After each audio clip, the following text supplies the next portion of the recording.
در شهر مسکو هزارها شهروند روسیه با سیاستمدار مخالف حکومت این کشور بوریس نمتسوف وداع نمودند. نمتسوف که از منقدان سرسخت پرزیدنت روسیه ولادیمیر پوتین به شمار می رفت، شب 27 فوریه در کنار کرمل به قتل رسیده است. حاضرین با کفکوبی تابوت نمتسوف را از مرکز ساخروی مسکو به قبرستان تریکوروی این شهر گسیل کردند. در ولایت خیبر پختونخوای پاکستان مقامات 471 پدر و مادر را که به امگذرانی فرزندانشان بر ضد بیماری پولیو مخالفت می‌کردند به حبس گرفتند.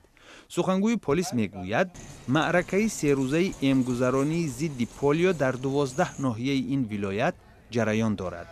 سال گذشته در پاکستان بیش از 300 حادثه سرایت پولیو به قید گرفته شد که اکثریت در منطقه قبیله ها و ولایت خیبر پختونخوا بوده است.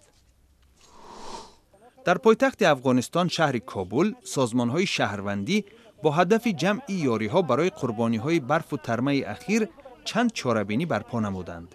تشکیل کنندگان این چاره‌بینی ها حکومت را مورد انتقاد قرار دادند زیرا راه ها به مناطق آفت زده دره پنجشیر را باز نکرده است. هفته گذشته برف و ترمه حیات بیش از 300 ساکن دره را از بین برده بود. سازمان های شهروندی در گوشه های مختلف کابل خیمه بنیاد نموده برای افرادی که در این فاجعه های طبیعی از خانه و در محروم شده اند کمک جمع می نمایند.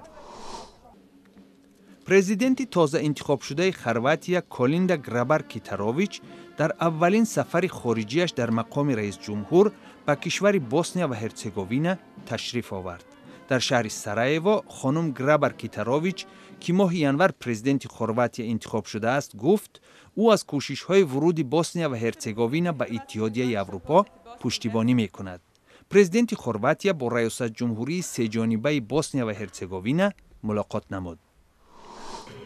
در شهر بیشکک انجمن بخشیده به 90 سالگی جنبش زنان قرقیزستان برپا شد. در آن بیش از 1200 زنان فعال گوشه‌های مختلف این کشور مشکل بهداشت، معارف و نقش زنان در سیاست و اقتصاد را بحث نمودند. این نشست را سابق پرزیدنت قرقیزستان روزا اوتونبایوا که یگانه زن رهبر کشور در آسیای مرکزی بوده است تشکیل کرده بود.